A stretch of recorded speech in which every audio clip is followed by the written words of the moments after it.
This is Cassidy King. This is the Sports Goombahs. Coming to you live from the 515 studios. Eventually. Again. We got audio. Yeah, we got audio. Welcome to the show. We're going to try this again, see if we can get this done right. This is Sports Goombahs, the 515 studios. Chef to left, Brendan B, Mikey the Wall. Sports Goombahs is brought to you by Castle Public Adjusters. You have to go to your insurance company to get money. Water damage, fire, floods, hurricanes, or BS from a weather forecast. I don't know how we survived. Yeah. Castle Public Adjusters, 215-752-1237. 215-752-1237. Or check them out at Castle Public Adjusters or castlepa.com. I get this stuff right. Now, do we all get I Survived Hurricane Joaquin shirts or no? Yeah. Oh, dude, if I could show you the pictures of my father and brother lived down in Wildwood all year round. Yeah, we don't live in Wildwood though. Yeah, I'm just saying it was pretty. Yeah, they're talking about. First of all, it wasn't for a storm that missed us. It was pretty. Yeah, no, it missed us, but they're talking about the Eagles and Redskins are they going to play the game? Do they need to move it to Detroit? Did it even rain during the game? No. In DC? Hurricane Schwartz and the crew over here, they had their big juice fest or whatever you want to call it. You know, their suits and ties and bow ties and whatever. They had nothing to do in 3 months. Yeah, I mean, I saw Jersey and the Carolinas and things got nailed, but like they had nothing to do since the middle of June. We had the last big storm. We had one rainstorm here. They had nothing to do. So they finally get their shot here. A hurricane come up the coast. They get the grandstand, and as usual, they show those models, the European, the Mexican model.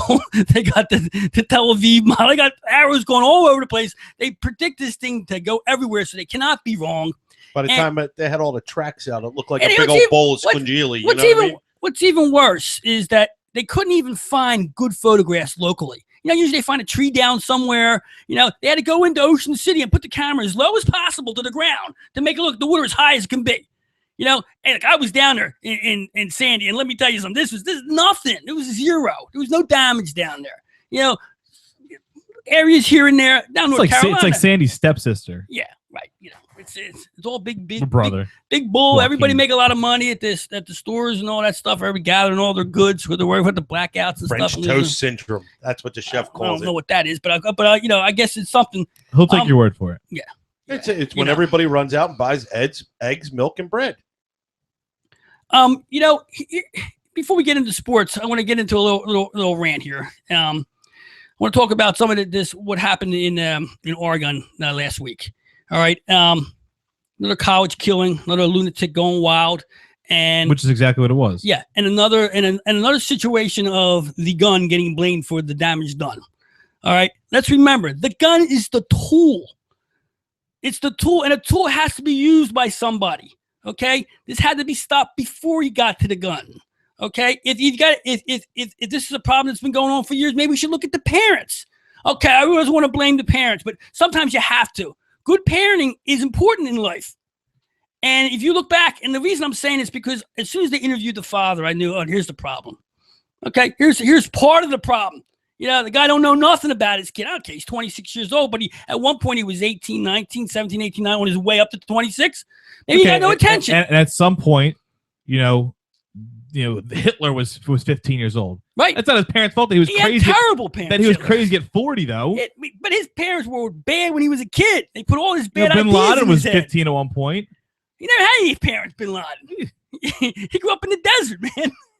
But I'm just saying, my point at being, a certain age, it's not a parent's problem. But sometimes it is, and you see it. When you see it, then you know it. Like when you see a father not know his at 26, it's not that old. Okay, I know it's old enough. It's old enough to where if you don't live in your parents' house, right, they don't know what you do. In some situations. You know what? I'm going to say this. It's still all bullshit excuse because at 26, my father, who didn't kill nobody and go crazy like that, he had 4 of his 6 kids under his belt already and was holding down a job and going to college at night. So to say that it's the parents' fault, there's a guy that led an example. Now, thank God none of us came out and killed anybody, but still, I'm not saying the point is every family has that situation. I'm looking at what I'm trying to point out is the blame game here. Okay, the media and the politicians, they all want to blame the guns or don't blame the guns. It's one side or the other. And they're not looking at the real problem, which I think is mental. You hear some people talk about it, but the big outlets, the CNN and the Fox, they want to run with the gun stuff because that's more because you can time. only talk about is so and so crazy for an hour or two. Right. I mean, right, you can talk about gun laws for 2 weeks. Right. They need stories.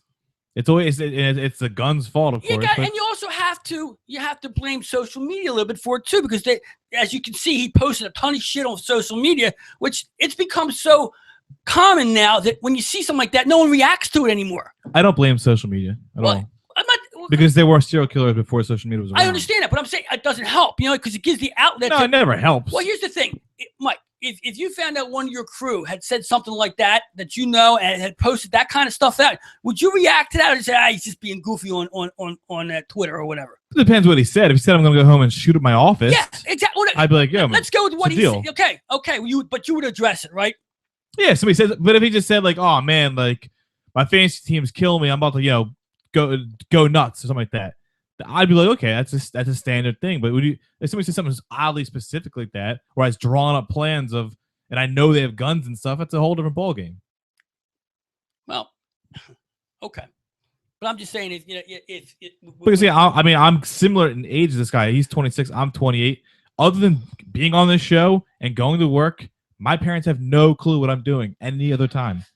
I could be sitting at home all day drawing up bomb plans and gun plans. They would have no clue. They would have none. So you can't blame a parent for a 26-year-old going insane and shooting up at school. Right. So we got reverb. Yeah, reverb.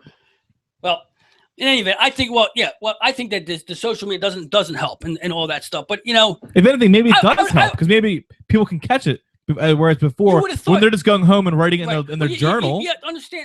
You understand some of the average kid had nobody with him because nobody even reacted to it. They all thought maybe it was a joke or a goof or whatever. I don't know. When I say kid, actually 26, you're right. I should stop using the word kid. Yeah, adult. All right, adult. Hey, listen, the one thing I want you to know, Facebook and Twitter, twat, or whatever you want to call it, you don't have to use it. It isn't mandatory. Don't blame stuff on Facebook and don't blame stuff on... And that's exactly what I was saying. It's not social media's fault. It's not. Is social media awful? Right. Yes, I agree it is. Do I have it? Of course. And can you control it? Yes. Yeah, if I wanted to get off it, I can get off it. And you can have it. Because you're not an addict. And but you can have it. I'm not a narcissist who needs to post every movement I make, every thought that comes to my head, and every meal I eat. And I hear people say all the time, well, Facebook's no good. It stinks. Everybody tells everything. I say, look, you don't have to tell everybody everything. Yeah. You can get it on there. And like myself, I don't tell people when I go out to eat and go on vacation. I use it as part of the show. I use it to comment on stuff. You see what I do on Sundays on football. You rip on, I rip on politics. The other stations. Yeah, rip on the other. I go after politics. Right. Well, I go after things that, not personal stuff, but social We're stuff. all three of us, we are Facebook friends with each other. I mean, do you know about my personal life? No. Do I know about any of yours? I'm waiting for you and your girl to go out so I can rob your apartment. When you post what restaurant you're at, I go, great, get a crew together and go over to Mikey the Wall's house and take his flat screen from him. Don't touch my 60-inch. Do not touch. You got a 60-inch Don't joke about it. Don't even tell me Don't joke about that. Yeah, don't you go out to any place that takes 45 minutes I'm not checking in. I can't tell with his pants on. What? My pants. 60-inch. But come on. The only thing I use the whole Facebook for anymore is really like I share pictures of food because that's what I do. You're a foodie. Yeah, I'm a foodie. Well, I'm a chef. It's my profession. That's what we do. But we all see the things people post and we just shake our head and go, oh my God, like why would you say that? Right. And but when if I went on Facebook right now and said like, man, really going into work tomorrow and shooting it up, I can tell you now, I would get a call within 5 minutes from somebody, whether it's the authorities, a coworker, a family member, a friend. Listen, I have made just goofball suggestions like that to my friends, and they've all reacted to it. Knowing I was only kidding, but wasn't 100% sure. I said something like that. I never know. If you said it, I wouldn't know. If you said it, I'd be sending people here. I always hope you wouldn't mean here because I don't feel like getting shot. All right, let's get right to what needs to be shot. And yesterday's NFL was shoot worthy all the way around. I want to say one thing before I start here. Andy Reid's a moron. Okay, Never thought we would lead off with Andy Reid. I got to because it although I hit the game because he went for the 7th freaking field goal in that game. So we're leading with the Chiefs. Okay. Well, I just real quick. I just wanted to make a point because on top of it, because also I hit the game and it was real important for me. And I said, at the end, this guy's kicking. He's down 20 points. He's still kicking field goals. At the end of the game, he gives the field goal kicker an extra kick. Get him 7. Was that a record? I think 7 field goals in one game. Record. 8's one game. Well, Andy Reid. The Chiefs record. Yeah, he let a Chief record. He didn't need the field goal. Go for the touchdown. Do something, man. This is the problem. I don't think it matters. Well, you're right. It doesn't matter. There was maybe one kick that was questionable where you could have said, all right, go for it because you need the points. After that, they were done. You got to change. They're just going for pride. They're going for pride at that point. I'm screaming at this guy because I need the over. Pride in the kicker. I need the over 20 and a half. And he's playing around with field goals. And if you got 6 field goals, you should have had a touchdown in them 6 field goals. If I told you before the game the Chiefs are not going to score a touchdown today, and their over under is 20 and a half, you put your life on the under. Yeah, absolutely. You're right. I mean, I saw that 20. I said, thank God for Andy. I saw that 20. I said, are you kidding me? No way. That's why I can't beat it. Bengals are good, but not that good. Andy Reid's got a decent first half offense. Second half, I don't know what happens to him. But to see him go down. I'll be honest, I would not have made that play. You did, and you won. Yeah, well, here's the thing. The Bengals are pretty good. But you have to where I'm at. I'm looking 20 and 20. I'm not saying I didn't think the Chiefs would beat them or whatever, but I think the point-wise, 3 touchdowns, 2 touchdowns, couple field goals, I'm gold. You know what I mean? So I look at a game like that, and that's when I see an NFL game today where team side total is at 20, and you got a quarterback and a wide receiver, I'm thinking, okay, there's a touchdown there. In that Andy Reid offense, there's a touchdown. But you need 3 of them. I understand that, but you need 3 of them, but you're going to get it. To a point. We know. Just look at the way Kansas City plays. They're a first half scoring team, and then Andy goes down. And I look back at a game like that, and I say to myself, no wonder this guy blew all these football games here, all these chances to win titles. I kind of like sit here and listen to it, and I'm like, you know what, you're right. And then I sit there and I've looked at scores the last couple of games, and I'm like, is it me or is it the scoring down? It has been down. Yeah, I mean, and here, maybe it's a mental thing, because I'm not talking about scoring here. I'm talking about the scores are all down. Well, if you're saying we're talking about overs, 20, we're talking about overs. Yeah, but how are we not talking scores? A 20. What I'm saying, I'm talking about the scoring in the rest of the league. I'm talking about one specific game and a way a coach went about getting his points yesterday. Okay, at what point do you tell your team, look, man, we got to start trying to get touchdowns to get in this football game? Kicking field goals is not going to do it. I mean, when you change it, they're 1-3 now. And I'm just focused on Andy Reid because when he was here, I had a problem with him anyway, the way he coached games. Now he's doing the same thing in a city that's going to kick his ass out of there in about 2 years when they're done with this crap. Now I just looked it up, by the way. I mean, so 30, not including tonight's game. So 28 teams played over the weekend. Only 7 scored more than 24 points. That's what I was just going to bring up. Only 7 of 28. I'm not gambling on this week like that. I'm on what's been going on and how it works. But I saw that. I noticed that a lot too. Yeah. Listen, let me say, I only played 1 game, and you won it. That's it. I knew what was going on. I know this is the pick section, but Cashy, brag. What did you go last week? You went 9-2 or 9-4. Sorry. When I got anally assaulted by Toronto the last 2 days, okay, it kind of ruined my entire 9-4 still a winning week. Yeah, well, I don't know what happened to Toronto. They gave up 9. They're trying to win the whole thing, and they gave up 9 runs in the first thing because they tried to get a pitcher. What's his name? I get the pitcher's name off the top of my head. Get him his 200 innings, and he let him stay in there for 9 runs. Who, Burley? Burley, yeah. Burley's the worst pitcher. I should have been on Tampa Bay all over, but I wasn't thinking straight. I was just thinking, stay with what I know. Stay with what's been going for me for the week and make me earn for everybody. We'll get that later. Yeah, I'm gonna get to Andy Reid. I'm gonna switch over to local boys. I mean, I'm gonna call first half football null and void in this town. I don't understand what that's all about. I mean, you need 2 quarters to get yourself organized, and then you have a little luck in the 3rd and 4th periods. I mean, when you're in the NFL, okay, you can only blame your O-line, offensive line, as a quarterback so many times to where you got to start improvising there. Now, it's not called run and duck. Okay, if you're getting a hard rush, you figure a way to get past that rush, like stepping up in the pocket instead of curling up like a ball and closing your eyes before you got hit. There was an instant replay yesterday in the game where he got sacked and his eyes were closed. His arm was up. He closed his eyes way before he got hit. Okay, as a quarterback, how you got to the NFL, you can't be closing your eyes and waiting for the hit. You got to keep them for the last minute to be able to toss the ball, at least toss it away.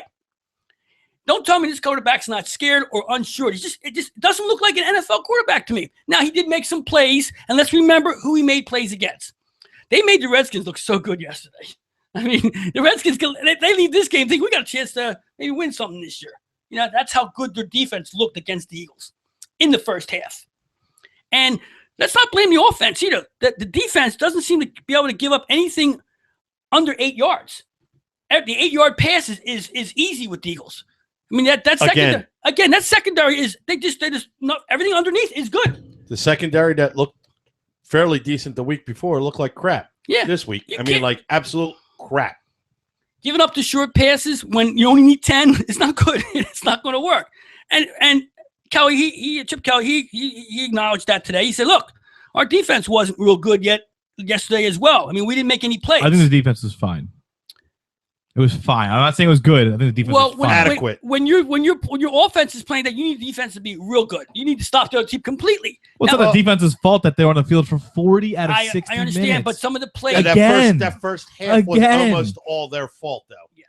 I mean, like it was the defense's fault. They didn't make those stops, man. They didn't make any stops. They were on for how many minutes straight? How many minutes straight were they on? I agree. I'm saying, but when the offense is giving you nothing. It's giving you nothing, and I know you were just the most anti-Bradford person in the entire world. I didn't start out that way until I saw. Right now, you are, and that's why I was kind of half paying attention to what you were just saying 5 minutes ago, because to put this game on Bradford is the most asinine thing I've ever heard in my entire life. Well, that is idiotic. You haven't heard enough stuff. It's idiotic. Did you even come close? I've heard enough from you, to be honest. Asinine put this game on him. He's a quarterback. He's to run the show. What did he do to cost this game? What did he do? He didn't make plays. He didn't make plays. He threw three touchdowns. No interceptions. What the hell do you want? Well, I want a quarterback that controls offense. You want Brady or Rodgers? You're right. I want somebody who looks like a quarterback back. And you can sit there and tell me you think that guy can. He didn't have a phenomenal game, but you know what he did? He threw 3 touchdowns. He didn't turn the ball over. What the hell do you want? I want a first half. You want Nick Foles? I want a first because half. Because you text me about it and said, "Oh man, I wish we had Nicky Foles back." Yeah, Nicky Foles. Nicky Montana. Yeah, Nicky Montana. 170 yards yesterday. Who Nick beat so far? Seattle. Who else did he beat? Who cares who he beat? Who cares who he beat? So who the hell cares who he beat? Listen, Bradford's a fugazi, man. This guy snuck in here. He didn't get a contract. This whole thing was supposed to be a trade made to get the first round pick, and it backfired. This guy came and he played a couple rounds in the preseason. He comes out here. You can't. How do you look that scared?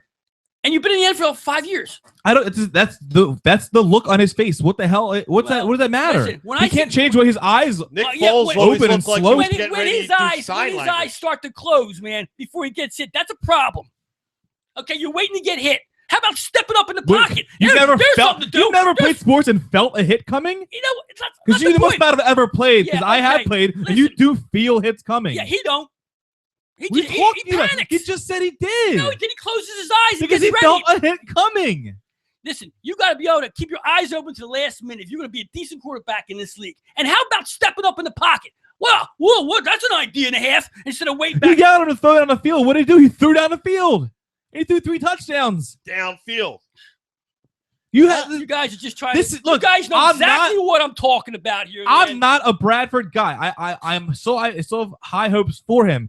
This is not the week to blame him. It's not the quarterback. This is not the week to blame Bradford at all. Yeah, first half, he was smooth in the first half. The offense was off. I literally just said that. That's part of the game, Mike. First half, you just don't throw the first half away. He has a half decent first half. You're not worried about the But you take the game as a whole. He had a good game. So if he has a half decent first half, they win the game.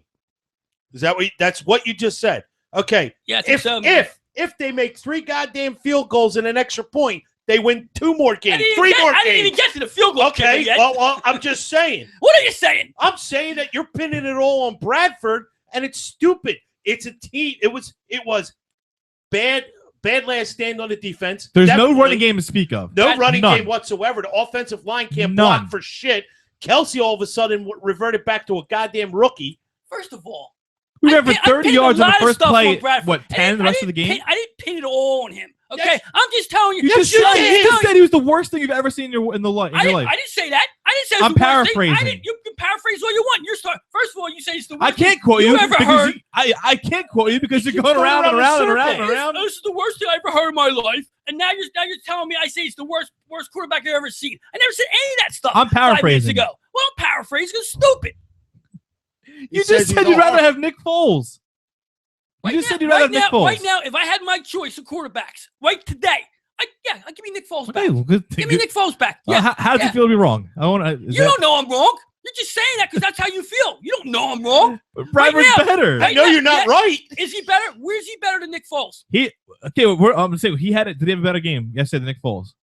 Did he have a better game than Nick Foles? No, I don't think he did. If you're All right, going to go by freaking stupid ass stats, the bottom line is at the end of the game, I don't care whose fault it was, they didn't win the game, and it's on the So quarterback. the last time he was on the field, except for the last 10 seconds, when he left the field, he had a lead. Maybe if he What knew, the He had a hell? 4-point lead. What the hell do you want him to maybe do about if that? he had if he had some balls in the first half of the game, they would have had a couple more Maybe touchdowns. if we had a kicker in the first half of the game, Or too. offensive line, or running yeah, game, yeah, or that's whatever, or some targets. Yeah, Yeah, maybe the offensive lines, maybe they got a guy who can release the ball fast, or at least learn how to go with second and third leads. Oh, no, I'm sorry. I'm He not just- president he of just the goes- Bradford fan club. just This goes is right to not his- the week. He goes right to his third. That's my third reason where I go. I snap the ball and I forget everybody else and look for the guy over the middle real quick because he's the only one I know I get the ball fast enough without having to stand in the pocket at all. When did he step up in the pocket yesterday? He had several times. He harps on could've like one stepped up. thing, little thing. I know. Because stepping up in the Because pocket's a He big threw deal. 3 touchdowns, but you know what? He didn't step up in the pocket well enough. You know what I'm talking about. You can do the beef all you want, but you know what I'm talking about. no, I don't. That's like, oh, yeah. If I knew what you were talking about, I wouldn't have freaking said anything. Okay, then don't. I'm just saying you're wrong today. This is You're wrong because you're not right.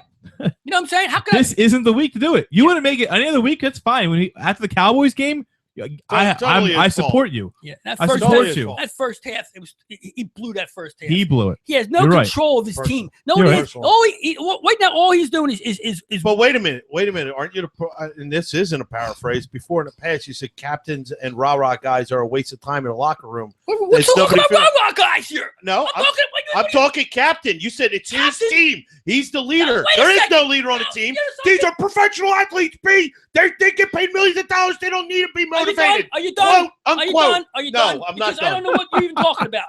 I don't know what you're talking Every about. sport. Guys. I'm talking about a guy A who's captain. an NFL. I didn't say he was a captain. I had nothing to do. I'm talking about a guy who doesn't play quarterback, who has to run the offense. Run this team. Be the leader. You said that.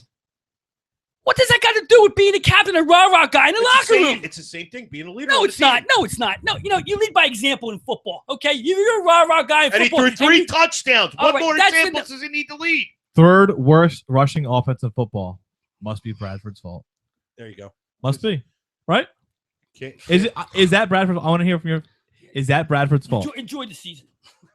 I'm not not. saying I'm enjoying the season. You As gotta long come as- you gotta come with a better argument than As that, long as too. I get my fantasy win, I'm having a great season. I'm not an Eagle fan who lives and dies when that Speaking game of ends. I definitely don't. Speaking of fantasy, if you had that kicker, he know. Sturgis? Yeah, Nobody had Sturgis. No, for the Chiefs. If you had the Chiefs, Oh yeah. you know he just screwed up. Somebody's like going, there's no way that this kicker. You know, it came down to somebody's last guy playing. I hope it's the nobody had kicker. Cairo Santos. It's the kicker. There's no way he's going to get 20 points. Speaking of which, Wednesdays, 8 p.m. Yep. SG Fantasy Show right here on this channel. Get my plug in. Yeah, well. Anyway, at least after the Eagles game, we got to watch the Green Bay Packers play. Oh, what I watch a- what an amazing game! How many touchdowns? He had one. Oh. What an amazing game that God had. Oh, so but it's Aaron okay. Rodgers. Sorry. It's okay. He stepped up in the Yeah, pocket. he was amazing at stepping up the pocket. So you're right. And he led by example. He led by example. Stepped up in the pocket. Yeah. Are you just going to parrot what he says back and forth? No, Go, he- I Jones? think I Great. started this one. He had a phenomenal 224 yards and 1 touchdown. But it's Thank God we got to watch that game. Right? You finished? Oh, wait. I I don't know how you can bash I Bradford. didn't even get to what I was even talking about. Forget you covered all. You, got Well, the you Packers just game. said. I just go. Well, with the next- luckily after that game, we had the honor and privilege of watching Sir Aaron Rodgers play the sport I'm of not football. debating the fact. I'm not going to debate the fact that Aaron Rodgers is not a great He's quarterback. 1,000 times better. Yeah. He's 1,000 times better. But I don't understand how you can change the criteria how you judge people. I don't Because he's even know what you're talking about. Because he man. stepped up You in the keep pocket coming better. about. You keep coming back with that rah judge people. I don't know what you're talking about. I'm looking at I've been talking about Bradford as a quarterback, sitting there, the way he throws, the way he takes the snap, The way he steps up in the pocket, how he looks when he's got the ball, how he's controlling his offense, the way he comes up to the line. I don't like it. It doesn't look right. It doesn't look comfortable. It doesn't look like he's ready. It doesn't look like he's prepared. With you and all this rah-rah crap, I don't know what you're talking about. I'm talking about a quarterback in the NFL. I'm talking about a guy who's been there for 5 years, should know how to handle an offense, or at least look like he does, or control a situation, and don't look dumbfounded all the time. That's all I'm saying about him. Let me finish. What are you talking about? Is rah-rah stuff? I don't know what you're talking about. That stuff. I don't care if Bradford runs around high-fiving everybody. I just want him to look like he has some kind of control when he's up into the line of scrimmage. That's it. Don't come up there looking like you can't read or you don't know what's going on. And that's what he looks like. He looks like he's dumbfounded. Okay, he throws a couple bombs yesterday and gets some passes. Well, he should be, because he made it to the NFL. So when you throw let me finish. So when you throw 3 passes, okay, he's great. He throws 3 touchdown passes. Okay, that's fine. But those other 30 attempts were awful. Some of them were behind players. Players dropped balls because balls were behind. Some were at players' knees and things like that. Stuff we're not used to seeing the past couple years, besides McNabb. Now we're starting to see those same kind of passes where your players got to come back to the ball, and that's just not good football in this NFL. Forget about those 72 home runs Barry Bonds had that year. He got out 200 times. On those 200 times, he was the worst player in baseball. Your analogy makes no sense to me. Oh, yeah, I forgot. We can't go one sport to the other when it comes to catching. I don't know the analogy. We can't go one sport to the other. I don't know what you're trying to say. You describe those 3 passes were lucky. But let me just say, that was a much better argument than what he said earlier. I'm not saying that the passes were lucky. I'm just saying that you see a quarterback throw a couple touchdowns, 3 touchdown passes. You can't discredit that. I'm not discrediting, but he should be able to do that. It's not what he shouldn't be able to do is throw at guys' knees consistently, slow behind receivers when you got to this level. That's what he should be. So basically, it's a no-win situation. It is a win situation. It's a no-win situation. No, it is a no-win because when he was in the preseason, regardless of who he was playing, he looked like he had that all under control. So when he throws touchdowns, he's expected to, but when he makes a bad pass, he's awful. But you're making like he throws 3 TDs. It was unbelievable. He just did what he was supposed to do at that time. You got to the NFL, you got to be able to make them passes. And if you look at those passes, one of them was pretty good. He threaded the needle. The other ones, he laid them out there and they caught bombs, wide open players. You're supposed to hit the wide open. Look at the wide open players he didn't hit. There's 2 situations. If you watch the replays when they showed it on the post-game shows, wide open receivers he's looking at and doesn't throw the ball. As an NFL quarterback, you got to make those passes. You got to make those reads. That's all I'm saying. Then how come every quarterback doesn't throw for 3 touchdowns? I'm just wondering. If they're all supposed to do it. What I'm talking about is the quarterback we were told that we traded for. That he was supposed to do here, and what he showed us in the preseason was looking at things under control. But we got to Sam Bradford has not been half as good as I thought he was going to be. But like I said, this is just not the week to do it. If you want to argue it, go for it. Okay, fine. I'm putting the first 4 games. You can put this week all you want. If you look at the first 4 games of football here, all right, it hasn't been real good for the guy. Coming out of preseason, we were all excited. I as well. I saw a guy in preseason throwing bullets all over the place, hitting guys, walking off the field like he knew what the frick he was doing, and controlled his offensive line when he came to the scrimmage. All of a sudden, we get to real-time football, and the guy looks scared. And I'm not the only one to say that. The big guys on TV, Ray Didinger, all saying it. Ray Didinger said outright yesterday on his show. Well, Ray Didinger says it's got to be gospel. Well, let me tell you something. In my time, what he does say is gospel. And if he says it in the NFL, people listen to him. Okay. And then what did he say? He said, Bradford looks scared, unsure of himself. I think I said that last week. Scared and unsure of himself. Well, that's what he looks like. I'm not just seeing things. This is not what you said 5 minutes ago when we were having a big argument, though. Yeah, because you're all blowing stuff left. You're screaming back and forth here, man. It's not to get I sat there each time and let you have your say, and then I wanted to see. You've been doing this show for 5 freaking years. You know how I argue. Sometimes it gets out everywhere, of control. here, there, I know. But my point is what it is. And you know what I'm talking about. Sometimes it's hard to get to your point. Well, you get used to it because that's how it's been around here. It's like one of those roads in like China. He just throws out a broad statement. He just throws out a broad statement on the side, and God knows how he gets there. Well, you know I got there. And now you understand what I'm saying, right? If you want to say for the season as a whole, and I told you from the beginning, I agree. He has not been nearly as good as I thought he was going to be. Just a little bit tight in the but first you half said the reason we lost was because of him. I thought that's your original argument. I thought the first half, he could have been more accurate and a little more poised. And I'm sure Aaron Rodgers could have been more accurate yesterday. Yeah, Aaron Rodgers figures a way to win because he's that good. Because his team's better. Yeah, it doesn't really matter. Yeah, his team's better, but it just so happens his team's better, but he's always on that team that's better. But okay, let me just say this. But what I'm saying is, that you're saying if he's a little tighter in the first half, they could win that game. Controls the ball, man. Yeah, three and out. And okay, I agree with you. 3 and out. But also too, if you the kicker's a little better, you win the game. If the Eagles make one stop, they win the game on the defense. Well, you can, you can make these arguments. Yes, I understand. One play can change the whole thing. I could think of 5 plays, and this team's 3-1. In the Cowboy game, if Matthews catches 2 of those balls, we probably exactly. I don't know if we're calling Bradford the savior here because of the wins. And like you said, you're going to say, well, you can't blame him because he lost. I'm not really blaming him. You're right. I shouldn't really blame him for the fact that they lost the games. But as a quarterback, he's not doing his part. Okay, I don't want to hear about the O-line not being that good. It's not good. It isn't good, but you figure a way to make moves. You roll out. You do what you have to do. You just don't dive and say, okay, it's not good. I'm getting sacked every time. But you figure something out. But we all know that rolling out for him is not an option. He did it yesterday a couple times. And he got injured. He got injured sitting in the pocket. He hurt himself when he got sacked one time. The pockets are done. It doesn't really matter. If you can't roll out, you're going to take the sack, then why take the snap? Why be in there? If you're going to take the sack, then put someone else in to take the sack. If you're worried about him getting injured because he can't roll out, then put someone else in there because he's not. I'm not worried about him getting injured rolling out. I'm worried about that he's not athletic enough to do that. Well, that's a damn shame. Well, get out of the NFL then, man. Then he's the wrong guy. Nicky Montana couldn't roll out either. Nicky Montana said that. Yeah, he couldn't roll out, but he released the ball. He could release the ball faster. I think Nicky Montana at the time. Well, I called him out there. Well, I didn't call him. Somebody else called him that. That's kind of like your Kyle Kendricks. When he won 7, Marcus Mariota or Mariotto. When he won his 7 touchdowns last year. Oh, Nick Foles. Okay, I thought we were actually talking about Joe Montana. No, we were talking about Nick Foles.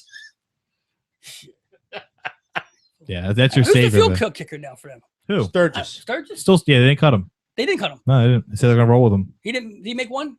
They didn't make anything. Yeah, he made something. Points. He made 2 extra points. Right? Yeah, he missed a field goal and he made 2 extra points. No, that's something. 2 extra points. That's something. Yeah. Where did they get him from? Dolphins cut him. Yeah. Dolphins, they fired their coach today to cut their coach. What a mistake that was. I dumped their team real quick. Yeah. Happened to Miami, man. They were supposed to be like, that first 6 games were supposed to be easy money. Yeah. That's one of the things that I even mentioned how it's such an easy schedule and they dropped the ball pretty badly, actually. Good call on C.J. Anderson yesterday, man. What did he do? Nothing. I gave up watching. Yeah, he's. I think he's done, man. I'm not. He's done. I think as far as fantasy is concerned. Well, as long as you have Hillman, you're fine. Yeah, well, I don't have Hillman. Well, there you go. That's the thing. Gotta handcuff your starter. I have Hillman. I have no problem with Anderson. Well, that's what I'm saying. Job. Well, I mean, the fact is that he was drafted like high up there. Yeah. Thinking he was going to have a good year. He was a bust. Yeah. There's a lot of them up there. All right, let's take a break. Cash the King, chef to left, make the wall, sweat my ass off. You need a break, yeah. We'll be right back. Had damage to your house? Avoid the hassle. Just call Castle Public Adjustment. Get the edge on your insurance company. 215-752-1237. That's 215-752-1237. Or check them out at castlepa.com. Don't settle for less. Get the maximum for your claim. Castle Public Adjustment. 215-752-1237.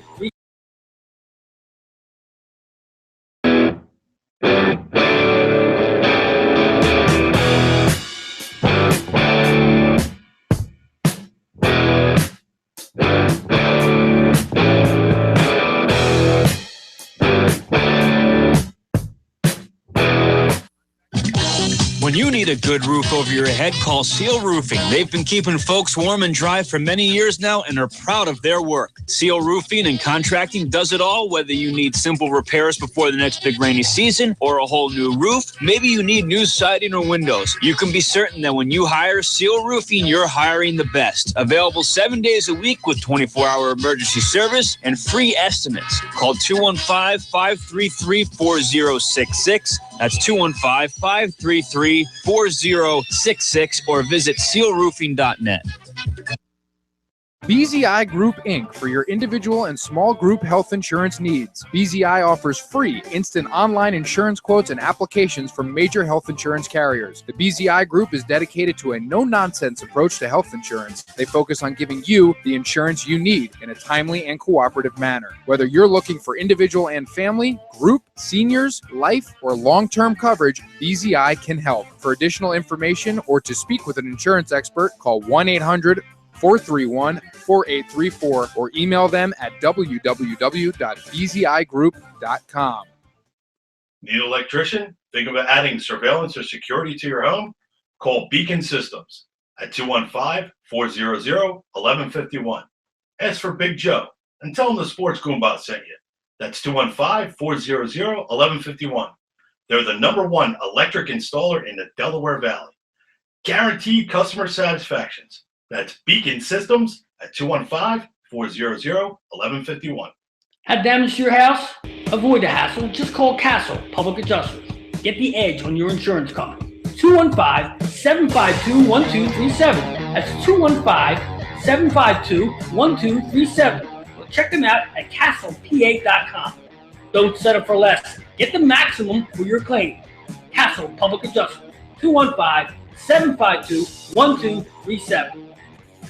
Hey, yo, Cassie, what are you doing? I got plumbing problems here. I can't get the water to go down the drain. What am I going to do? Call Guaranteed Plumbing, 215-342-7200 for all your plumbing needs. Serving the Philadelphia area and the greater Delaware Valley. What was that phone number again? 215-342-7200.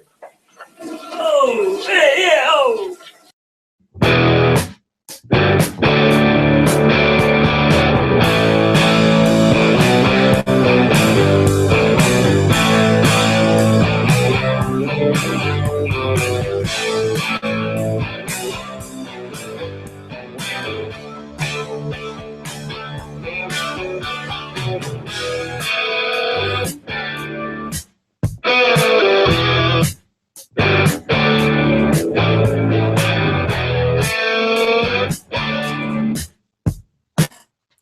Cassidy King back to Sports Goombahs. My chef to left, Brendan B.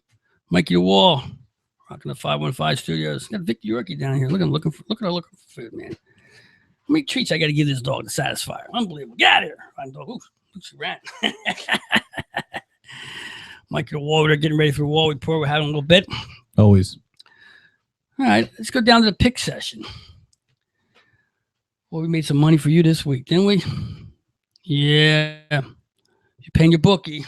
It ain't our fault, Not a baby. chance. Not at sportsgoombahs.com. That's what we were 9-4 last week. You were 9-4, yeah. 9-4, yeah.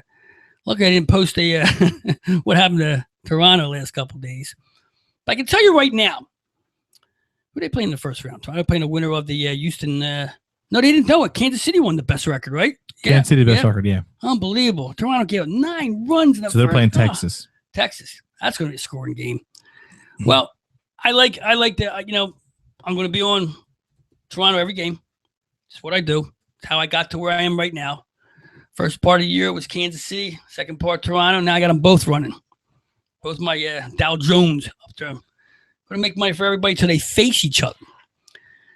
So whenever Toronto comes out, you got to get on the side till they win the game and just ride them through. It's the best way to make money right now as far as I see it. Last week we were 9-4 at a couple NFL games. What did we do? We lost one of the Toronto games last week. Who'd you hit? You hit a college game, didn't you? I did. I won one. I gave you the one pick. That's what I do. I gave you. I'm the one pick specialist. Yeah. I gave you Alabama, who was getting points. I told you there were no way to lose back to back, and I believe they won 38-10. So you pick a dog and they win by 28. Yep. That's free money, and that's what we've been giving out recently. Yep. Next week, baseball. You got to come to the site. You want to see where I'm on base. I can't tell. In the end of the week, who I'm going to like here. Those what are they? 3-game series baseball right now. The first one's a one game. Is it one game? The wild card game is one game, yeah. Then it gets into a 5-gamer. 5-gamer, yeah. No, I believe. No, it's 6. I'm sorry, 7. Sorry. It's all 7. Right, 6, obviously. It's all 7, yeah. So we'll wait to see what happens. So I don't like either one of those games tomorrow. I don't have no feeling for either one of them. The Yankees, I don't even know if the Yankees are that good. They got themselves into it. Maybe you're there. You must be that good, but I don't think the Yankees are going too far in this. Houston's a surprise. They had a good year. They kind of fell off a little bit at the end there and squeaked their way in. But I'll wait for Toronto and Kansas City at the end of the week. So log on to sportsgoombahs.com. Check out what we're putting up there. NFL next week. I don't see a whole lot that I like next week either. I do like the Patriots going into Dallas. I got Tom Brady. He's going to. I like that a lot too. Right now, they're laying at 7 points. I would like to see a money line on that one. Actually, it's up to 8 now. Dallas is in trouble here. I mean, they kind of hang in there. Whedon's not good. Whedon's not good. He's not good at all. He's not. Jerry Jones wants him to be good because Jerry Jones is crying right now. Because every year he thinks he's going to win the Super Bowl, and this year it's looking poor. Whedon can score some points. Looks like he can get some. It's playing from behind is not the type of quarterback that he is. So I'm a little surprised. I know they're on the road in Dallas, but Brady's got a week off, still angry. I don't know when he's not going to be angry at this point. And to come into Dallas, it's probably going, that's the 4:00 game. So that's going to be your big game of the day there. And as long as Brady's got the cameras on him and he's still angry and growling, and Gronkowski will be back. I talk about every Wednesday. Yep. It's the Tom Brady FU NFL tour. It's exactly what it is. And until he gets to meet the Green Bay Packers in the Super Bowl, and then the Don's going to have to hand over that cup to the wrong guy. That's going to be good. Awesome. That'll be great. That's to awesome. See that. Yeah, you got to root for the Patriots at this point. Yeah, just to see that. I want to see the face. It was like when it was before your time when the Oakland Raiders used to have a problem with. Yeah, I know that about that. Yeah, I forget the owner's name. What's the owner's name? Not the owner. Al Davis and Pete Rozelle. He had to hand the Super Bowl trophy over to him several times. And a big smile like that. But this is a little different. This is a power change in the NFL. What happened here? Anyway, I like New England Patriots next week. I would lay a 7 on this one. I really would. The under and overs. I like the under and over at 49. New England's not got the best defense there. They can give them some points. They gave up like 30 something to Buffalo. They're going to have to outscore their teams, and they know it too. They know the defense is a little week, and that's why it's not so much that the defense is weak. They're not great, but it's the fact that they score so much, and obviously the pressure comes off you. It's when you're up by 21, it's okay. I don't need to try as hard. And Brady's smart enough to know that as he gets into the wintertime that he's got to now control his defense too from the offense. Quarterback's got to be smart like that. If you're up 3 touchdowns and your defense, and you can set up a drive and let it go down and kill the clock a little bit, he's going to start, and he's smart enough to do that. I mean, come on, face it, cheater or not cheater, whatever you want to say. He knows how to play the game. The other game I like over there is, I look at the Giants. I'm not quite sure what they are. They look, Eli I benched Eli yesterday, which was a mistake, and I knew that was going to happen once I did that. The Niners look terrible. I mean, awful. It's out of control over there or something. I don't know. Kaepernick seems to take the ball and run. Is that the new offense? He is the entire offense, and that's not a good thing because they're scoring like 3 points a game. He's the entire player. Who else on that team? Who's their running back? Hyde had a great week 1, and then that's been it. So they're coming into and the line's telling me 7 points, a lot of points for Giants to give anybody right now, the way they are. I mean, they're an up and down team now, but San Francisco's coming in. I don't see how they stop New York, especially if the weather's good. And even if the weather's good, 7 points, I'm going to take the 7 on that one and think that the Giants beat them good. So there's the 2 late games I like there. I don't see anything else. I look at the New Orleans Eagle game. Drew Brees coming in. That's a weird one. Drew Brees didn't look too bad. I mean, he's played smart football. He played awesome. That end of that game was like perfect. And you talk about blaming, he bailed out their kicker big time. Well, but that's Drew Brees, though. I mean, he was one of the category quarterbacks at one time, and maybe he can be again. I don't know. He's lost a lot of his stuff, but he's smart enough, and that's what's key too. These quarterbacks we talk about, injured. Look, I mean, you just look at Manning. He has the ability to be smart to control a football game, whether he's physically able to or not. Figure something out. When I see, and once again, I'll get back to Bradford again, and I'm not comparing him to Manning, but when you look at Manning and Brady, what they do after they get off the field, okay, they sit down, they look at paperwork, they're checking things out. I don't see that over here. Now, maybe that's not the way he's coached or that's what he wants to do, but these guys do the extra work. They don't sit there and think about, what did I just do? They're thinking about what's the next thing they're going to do to make it better, to figure it out. If you're getting that kind of rush on you and you're getting sacked, well, look at the paperwork, see what the lineup are. Try to read what's coming at you so you know you're going to get sacked. You know the rush is coming in. You're not going to defend it. Get ready to snap that ball and move quick. Move to the side, move to the weak side, whatever you have to do. But that's what these photos and the guys with they all got iPads now. They're all, they're seeing actual, real time, replays now instead of the paperwork. No, you can't look at videos, the pictures. How do they know? I'm sure the page took a blame for watching videos. I'm sure that will happen, but no, it's a strict rule. You can't watch a video. You move your finger across the eye, you can actually move to play with your finger, like the telestyle or whatever they call that. So anyway, I like New York to take that game. Pittsburgh, San Diego look good with the right quarterback, but forget about that now. Just a matter of time before Vic starts fumbling up there. That's really all I see the 2 games. Washington, I think, there's another team, Atlanta Falcons, real surprising. Yeah. I mean, they're scoring like the Patriots. They're just running them up too. They're not afraid to tackle it on. The 9, though, against the Redskins. If the Redskins' defense is half of what I saw in Philly, well, they got a decent defense. Well, unless it's just Philly's offense and made Redskins look so good. I don't know. Yeah. It's up and down there. But that's another We game. thought a lot of that with week 1 when the Redskins really bottled up the Dolphins. Everyone's like, oh, man, maybe they're better than we thought. But no, maybe it's actually the Dolphins are just that bad. What I do like about the Falcon game, and that I don't like the other ones that I like. Of course, New England, I like the 7. I'm probably going to like the side total on that one too. And I'm going to see what that comes out at 49, or it's probably going to be 50 by the time game time. So I'm looking at the Patriots maybe being 30-20 there, or maybe 31-19 almost at that point. But then once again, Dallas can score points.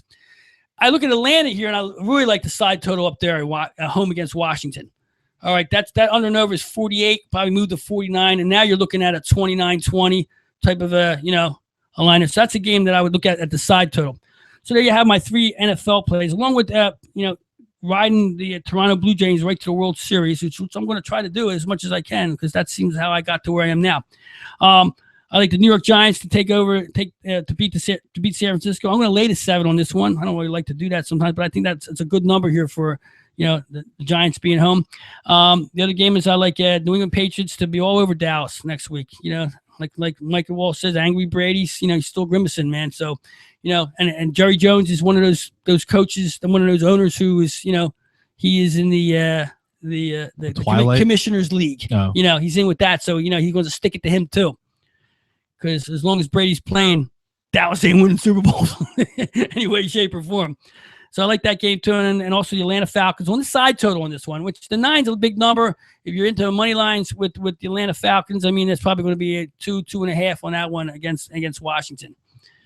The dangerous games, though, when you get those teams, that you think really, too high explosive offense against the Washington defense or Washington offense. That's be careful with that game. And don't care about the weather, right? They're in a dome, so who cares about that? Mm-hmm. Those are my 3 plays. Mikey, what do you have? Like I said last week, I did give you guys a winner. I'm going to do it again. I'm going to stick with college. College seems to be where I'm hot right now. And this one's actually a sad pick for me because I'm going against Clemson. Clemson is my team. I live and die. Like how people are here with Eagles, where it affects their day. When Clemson loses a game, it affects my day. I live and die in every play. No, I'm serious. It's bad. That being said, Clemson's a 7-point favorite. They are at home against Georgia Tech. I do think Clemson's going to win. I don't think they're going to win by 7. The last 2 games they've played, they finally started playing ACC teams. I believe they won by. Let me pull up their schedule here. They've only won by 2 and 3, so I do think they're going to win. I just don't think it's going to be by 8 points or more. So take Georgia Tech actually over Clemson. So there you go. There's my pick. You got something for us this week? Chef's coming. Chef's brewing some kind of. Well, hockey starts Wednesday. The actual season. The actual season, baby. Oh God. Yeah. Well. Look, on Wednesday night, 10:05 game, you got Vancouver and Calgary. Both are giving up a lot of goals. So wait a minute, it's the first game. Preseason, a lot of. I'm just going by preseason action. They're both giving up a lot of goals. We already know you don't go off preseason action. You know what? But that did the Eagles. Yeah. You know what it's gonna be? It's gonna end 1-0. Oh, it's gonna end 1-0. Yeah. So it's 5.5. I think even with the amount of goals that they're giving up, stay with the under there. It's still going to be everybody's going to be a little fired up. Everybody's going to play beyond their potential because it's the start of hockey season. But I still say take the under 5.5.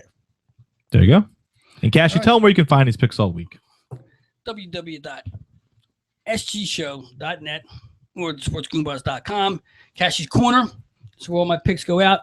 And they're posted before the games, and they stay there. Right. We don't delete the losers. Right. They're there, and they stay there. And once again, 6 o'clock for the night games. Weekends, you want to pop in there at 12. Every now and then, we might put something up. We're always these baseball games go off at different times, so you want to check before the game starts. Typically, you got, sometimes I'm pretty tight. With 5 minutes before the game, I'll pop something up there. If I see a line that looks right, check it out. Once again, they're free for you, and you do what you want with them. Don't blame me. Well, you can't blame me, so you could in August, September, things start. They're going to blame you, but when you're wrong, but they'll take all the credit for themselves when you're right, like last week. These are the picks. They're all brought to you. I've got the beginnings of the Automagic Heart Care. Our boys, Mikey Primo, Matty Litton. You check them out at 215-631-2157. or at automagiccarcare.com. That's 215-631-2157. Tell them the Sports Goombahs sent you a little discount on your first shine up. All right. That's our picks. Get the outro music for that. So you turned there. I was like, did you get something new here? Did you get something new? Looked like he was going to do something. Yeah. Leading out, I'm afraid to touch any of this YouTube equipment right now. You know, everything I touch. Just don't touch anything. Yeah. Leave it be. Trying to make it more difficult for me, you know. Well, you were talking about baseball. I was like, I didn't know where you want to go next, but I was going to bring up with the playoffs kicking off now. I mean, let's just play a little friendly game, and obviously we don't know what's going. These aren't official Sports Goombahs picks. Let's play out the playoffs. Who's going to win the World Series here? I mean, it's start kicking off tomorrow night. Tomorrow night's kicking off with the Astros and the Yankees. Again, these are not official picks of ours. You don't bet our money. Yeah. Who you guys got? Who's winning? Astros. The Astros. They're on the road. You know why? Because they're young. They don't know that they're not supposed to win yet. Well, and they can win one, but they don't have the staying power to go through the playoffs. They've got an ace. They got Keuchel on the mound. He was an all-star starter, and he's been phenomenal. And actually, I believe I got maybe 3 or 4 weeks ago. This was my pick of the week. I said Keuchel at the Yankees. I told you to take the Astros. That's the game. I believe they won 14-1. Yes. I don't think it's gonna be 14-1. I do like the Astros to win this game. We like cashing. I like the I don't know. I don't know who I like. I really don't. I have no idea. I mean, it's for fun. There's no money in the line here. We're not advising. I might as well flip a coin. I mean, I'll take the Yankees. There you go. You know, I think the Yankees are Yankees. Maybe A-Rod hit 4 home runs or something. Who knows? Wednesday we got the Cubs traveling to Pittsburgh. Cubs and both both road teams are favored in this. That's a tough game. So the Cubs are favored. They have Arrieta on the mound against Cole for Pittsburgh. It's gonna be 3 runs in that game. I like Pittsburgh. I like Pittsburgh as well. No. I don't know. I watch a little Chicago. We had to make the tough decisions here. Well, I don't know. But here's the thing, man. You know how I pick these games. I look at it that way. But this is an under game for sure. 2 good pitchers. I like Chicago. I'd like to see Chicago finally move up in the playoffs somewhere. Yeah, I really wouldn't mind seeing Chicago win. Yeah. Both these teams I do like because they're perennial losers for the past decade or so. Haven't done nothing. So that would lead us to I don't even need to ask you. Toronto against Texas. Got the bag of money ready, baby. Next, that's a total gain there. I like Toronto by far. I think that's safe to say. I hope Cole pitches well. Yeah, but I do like Toronto there. It's a different that Toronto with Tulowitzki in there, man. He's a big difference. When he was out, Toronto wasn't scoring as hard, and he's a big. As long as they have Ben Revere, they should be fine though. Yeah, I know. But I gotta tell you, Ben Revere in that crowd of guys, he's doing the job. Yeah, he gets those key hits. Yeah. But you know what? It's so much watching Revere play on a team that's winning baseball that he's not the focal point, and he's just the guy that has to get around when those other guys hit them home runs.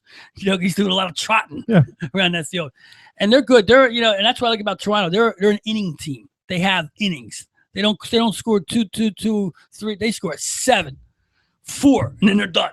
That's it. A lot of big bats. They have 3 30-run home runs, and the other guys are 20 something to 19. So they're right down there. They have that kind of home run hitting lineup that they used to see in Oakland in the early days. Philadelphia. Yeah. Well, yeah, exactly. For us, it would be the Astros against the. I think you said the Yankees, right? Did you pick the Yankees or the Astros? Yeah, I'd like the Yankees. Royals against Astros / Yankees. Royals would. Royals. Yeah. I do want to see a Royals Blue Jays. Yeah, because I think that would be the best thing for baseball, and I think it would be a great matchup, great series. Yeah, you like that too? The Dow Jones says it's going to be. I know, but exactly. They were more on the negative side of your Dow Jones. Well, at the beginning, what happens is they went to a non-scoring phase there. They still were winning games, but the way I was playing, they weren't good for me coming out of July. Yeah, and I get up between the. They finished good though again. Yeah, they real good. Now I packaged the both of them. Yeah. National League, we have Fox's wet dream of the Yankees and the Dodgers. Who you got?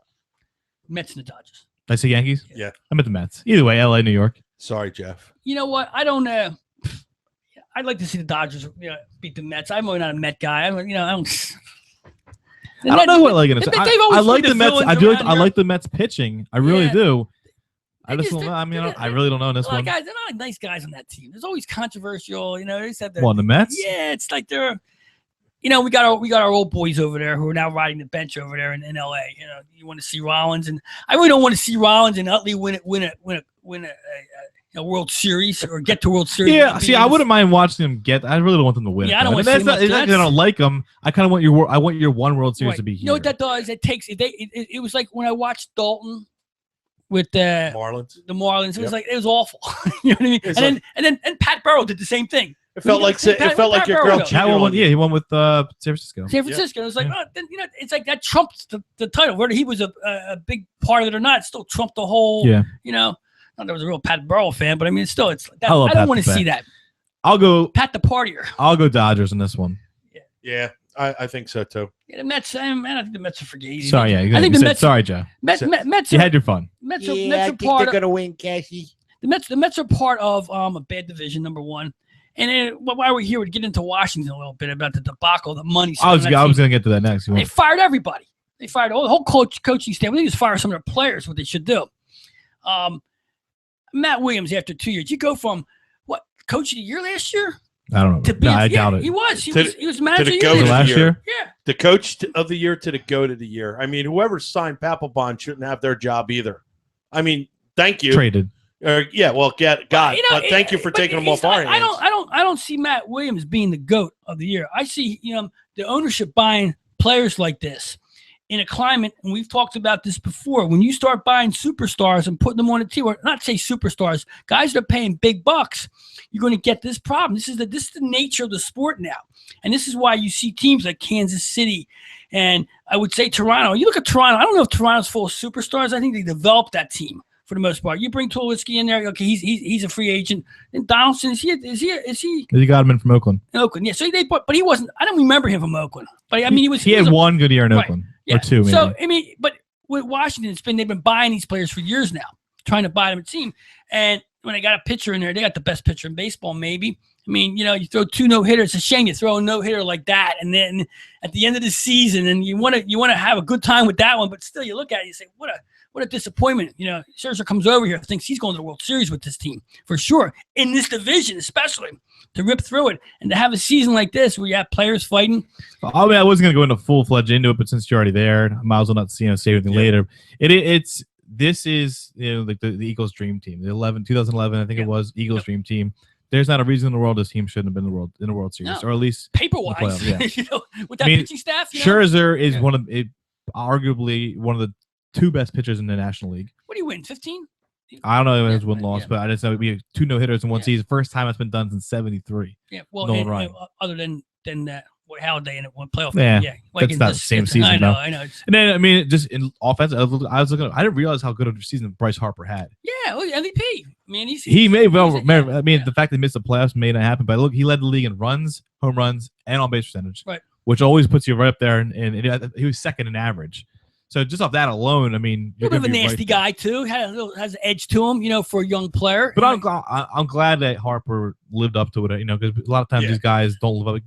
Like you said before, Crosby hasn't been the best player in hockey, like he's supposed to be. And Strasburg has not been that pitcher that he's supposed to be. Harper's been every bit as good. When he plays the Phillies, he always seems to have good games. But yeah, Harper's been every bit as good. So you have one of the best pitchers, you have one of the best hitters, and they have other hitters as well. It's not like he's the only one. Yeah. You have other pitchers. You have Gio Gonzalez and you have Strasburg. And they had the financial crew. That's what they had there, and of course they had the what's his name.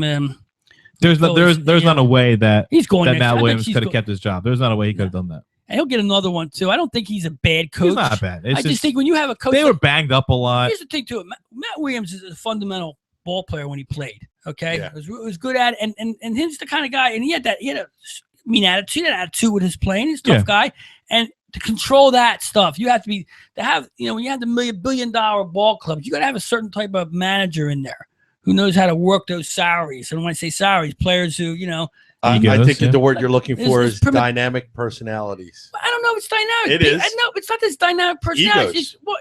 It's that when you're a multi-millionaire and you live a certain type of life, whether it's in baseball or not. I believe the definition of that is an ego. Yes. The ego. Right. Yeah. Well, not the ego, but no, I'm not going to say ego. But I'm not talking about ego. I'm talking about lifestyle, more or less. You know what I mean? Like if you leave the ballpark, you're not hanging with the dudes because you got a higher lifestyle. So it's, the Kansas City Royals all hang with each other at this point. They're young guys. When you got all that cash, you're out You're going, oh, I'm going to give my boys. Well, the same thing we said about the Phillies. They're not. I highly Exactly. doubt that they're hanging out after the right game. at this. In the beginning they were. They were staying after. Yeah, I know. But that's how it works, and that's what. But towards the end, I'm saying. Right, and that's what you have here in Washington.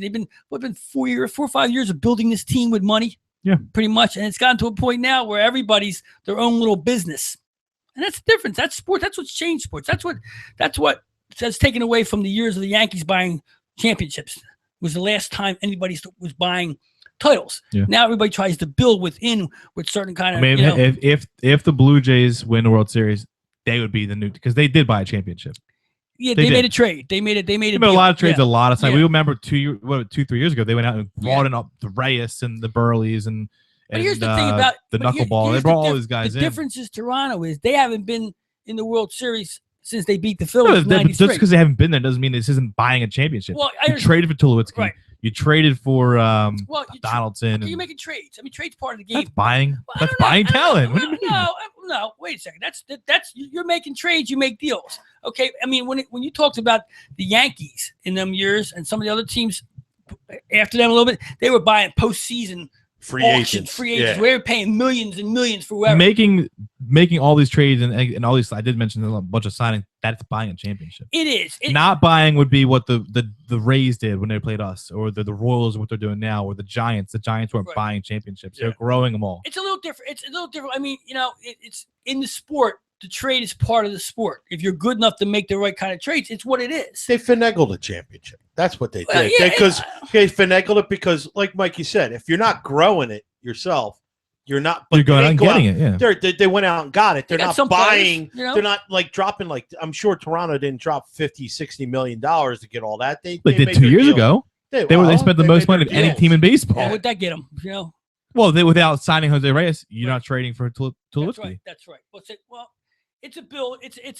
I know what you're saying. You're right, but it's a build within what you have. It's not just going out at the end of the season and say, all right, we got $100 million. We'll take this guy, that guy, boom, boom. There's your whole infield, and we're going to go and see if we can win this thing just because we want to get one.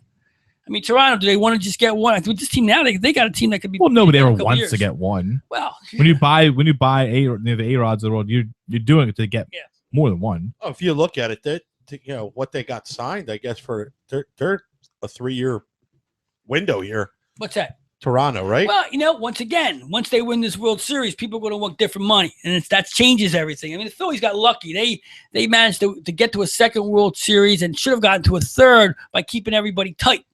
With the money, everybody got paid. Well, they even bringing new contracts, guys. the way their contracts lay out. But I'm assuming, I'm pretty sure Toronto's are laid out. No, like they're that, not. Right? No, Toronto's got huge. They spent huge money. Yeah, they're going to have to pay these guys. They just I think it was 2 years when they got Encarnacion from the Reds. All these guys, Russell Martins, they bought these guys, whether it's through trades or signings. They bought these guys. And then the contract, and they're not that they're going to have to pay these guys. I just completely forgot they have David Price. Right, bought David Price. What's his name? The other guy, the other pitcher.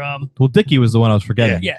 Another guy that went out and signed. So he comes and goes. It would be considered a bought championship. It's not homegrown talent. Yeah, I guess you know what it is. It's Toronto, though. But if this was the same team and it was the Yankees, we'd be going, the Red Sox, Tigers, maybe, Now, it's a new team. It's fun to root for these guys. Did either of you guys see that knuckleball documentary? No, I did not see knuckleball documentary. Amazing story about it was Dickey and damn, I'm trying to think of the other guy's name in it, but they followed them.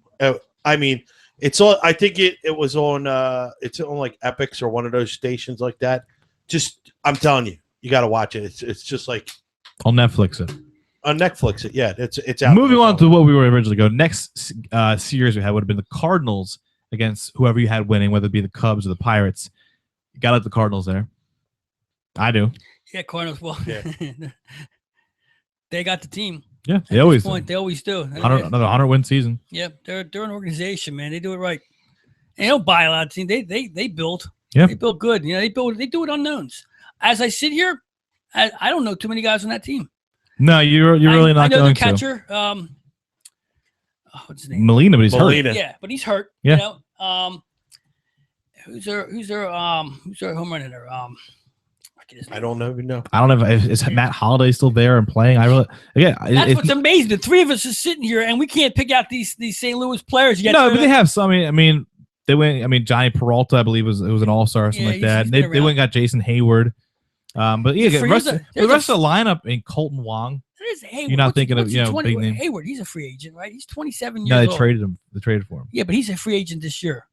Yeah, I think he is actually. Yeah, there's be a good guy to bring here, man. He's still young enough to build. This team needs a banger. Yeah, but if he wins a World Series and God forbid he plays well, that's a $100 million player. Yeah, but I'm saying that's the type of player. Which, by the way, we should have plenty of money for $100 million players. What I'm saying, Mike, is that at 27, 26, 27, he's younger than that. Is he? Well, that's perfect because he debuted at like 9. Yeah, actually 26. Because if you have a team like this, that we need somebody who can hit the ball out.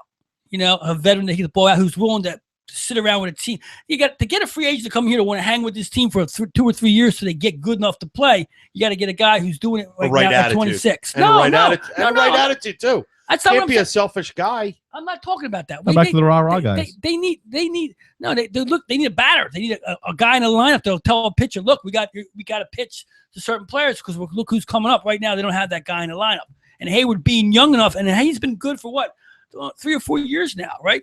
He's been more of a disappointment than most people thought. He left Atlanta, right? He left. He came up with Came with the Braves. When you debut at 19 years old. That's what I'm saying. He's been. I'm pretty sure he had a home run in his first at bat of his career. What I'm saying is he's the kind of, and forget about his personality. I'm talking about the actual bat in the lineup. That kind of bat. I'm not talking about Hayward, particularly him. I'm saying that kind of bat. You need someone, a young free agent who can be around here for the next 4 or 5 years as the team grows to be that bat. Where he's here, it's almost like who's the first baseman for the Phillies before Howard came in. Hayward only hit. Jim told me. Hayward only hit 13 home runs. He's not some big power hitter. But he's a good player. He hit 293. He's a good player. He's he's got the ability to do it. He's got that. He's got a bat to get. I'm just saying that type. You need a bat in there. But look at Tommy though. Tommy, it's that type of personality. That's what I said. It's what you're looking for too. It is going to have to be. I know. I'm not looking. No, I'm not looking for a personality. I'm looking for a bat. The personality doesn't have to, I'm not looking at a superstar here. I'm looking at a player who can grow with the team, who's been playing well, who's willing to come to a team, a free agent coming here knowing he's not going to win for a while. Because a lot of these guys go to free agents, they look to go to a team where they have a chance to win. That's the problem with sports now. Everybody looks for that chance to get to the title, unless the money's outrageous. You got to overpay to get that person to come here. The reason you can't name a lot of Cardinals is because it's not a team of big name hitters, really. They won off pitching all year. They have a great staff. Yeah, very good staff. Even they made John Lackey relevant again. Who beat them last year? Who beat them last year? Who knocked them out last year? I can't remember who played the World Series last year. I don't know. I honestly don't remember. Last year it was the Royals Giants. I thought you were kidding at first. No, what's I? No, I really don't pay. I didn't pay too much attention last year. You know what? I didn't even watch the World Series last year at all. Once Kansas City, once I got off of them, I hit them. And that's who I knew about this year because I was on them last year a lot at the end. That was the end of it, So I finished up here. We got the championships, ALCS, NLCS. So we got the Royals against Blue Jays. It's a good series. Yeah, it's a great series. It goes 7. I like Toronto because I know the Royals. And the Royals would have home field. Keep in mind. I don't like the Royals pitching staff against that lineup. That's fair. Against Toronto, I like Toronto as well. Yeah, the Royals this year have given up a lot of runs. Okay, in games, their pitchers, they've gone through a lot of pitchers too. And I've watched them, and Toronto will beat them with the bats. It's a shame because the Royals deserve to get there again and get that shot, but like you said, they didn't spend the money that Toronto did. The bats that they have there, and Toronto I know wanted to win out and got it. I'm going to go against you, and I'm going to say that these guys are going to, if they get there, they're going to pitch beyond. They're good. It's a light switch is going to turn on just like it did last year.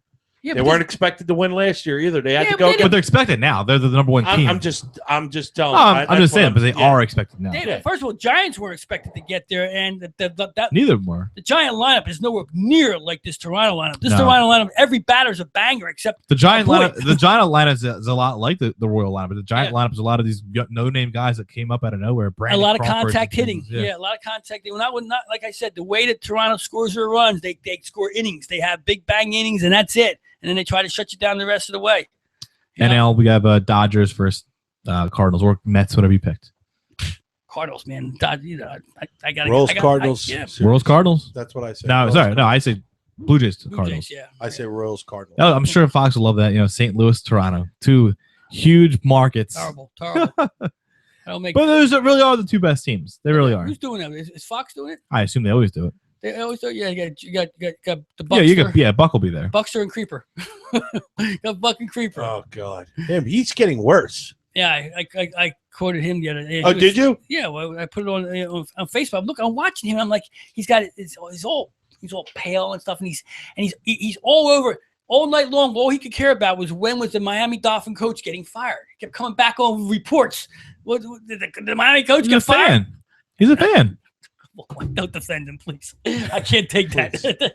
All right, so World Series finals. Who cares guys. about a coach of the Miami Dolphins doing a football game? I mean, Cardinals versus Rangers or Royals. Well, you're picking the Royals. We pick the Rangers. Mm-hmm. Who's winning the whole thing? Let's go. Wrap it up. You know what? I got to say, I'm going to say that I got to say Toronto. I don't know how. I don't know who can. I mean, St. Louis can that pitching staff shut them down? Pitching staff is very good. This will be the true test of staff versus offense. If you can shut down, you can't shut down Toronto. Now, who usually wins in this multiple situations? games? Usually when it's offense, the pitchers versus the hitters usually win. I don't know. I thought the pitchers usually win. Actually, yeah, I think.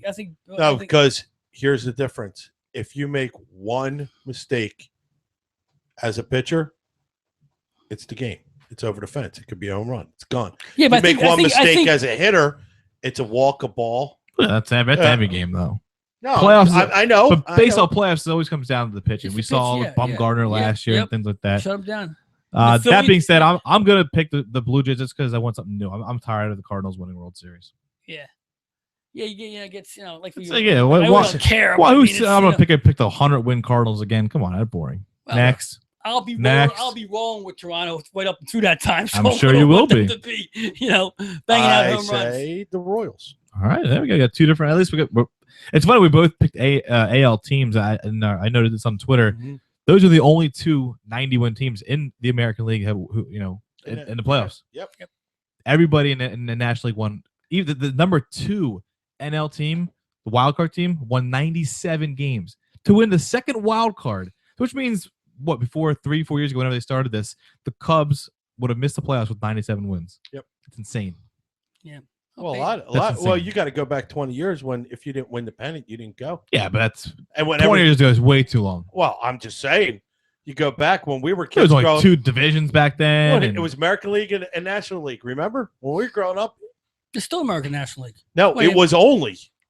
There was no AL West East when we were growing up as a kid. It was just National It was 2 League. divisions. There was 2 divisions. There's always 2. There's always 2 divisions each side. Yeah, there was NLCS and NLCS. Yeah, right. You didn't just win the regular season and go, all right, That's what I meant. pennant. That's what I meant. Yeah, they get the junior circuit and the National League. So, all right, let's take another quick break. When we come back, we'll. I'm sure the Wall Report's got. It's juicy. Yeah, I'm sure there's some stunning stuff in there. I like the sarcasm. Yeah, Cassie King, Chef to Left, Brenda B. Like it all, Sports Goombahs. We'll be right back after I pay a bill, or 3, or 4, or whatever. If we get this right now, we'll be okay anyway. Boom. Stay tuned.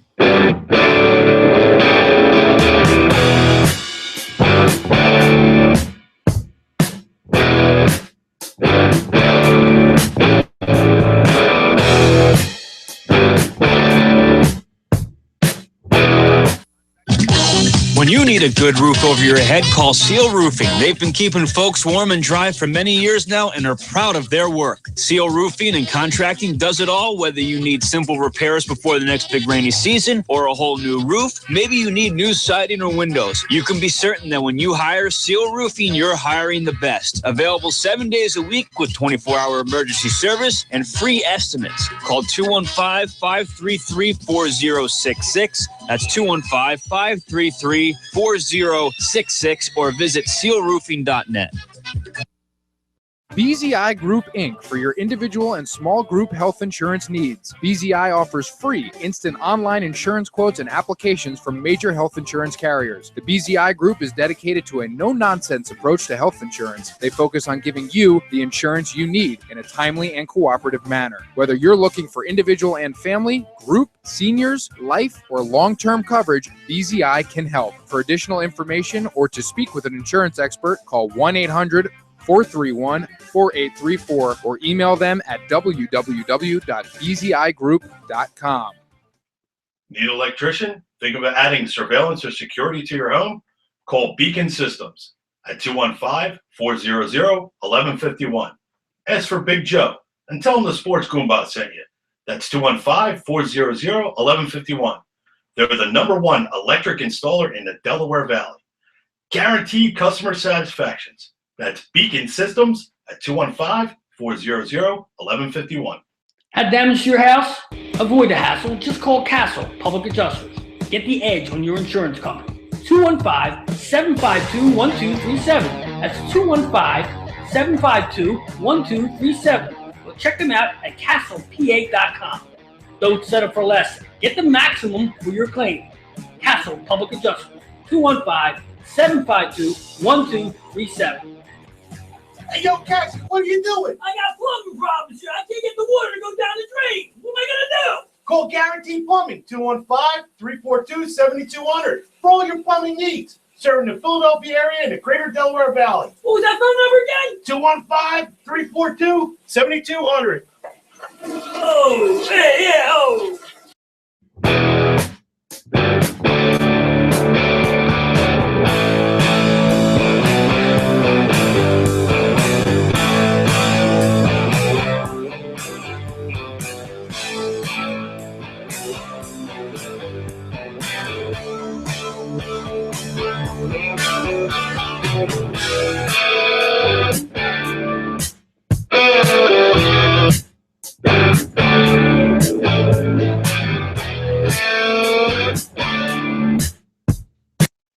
Boom.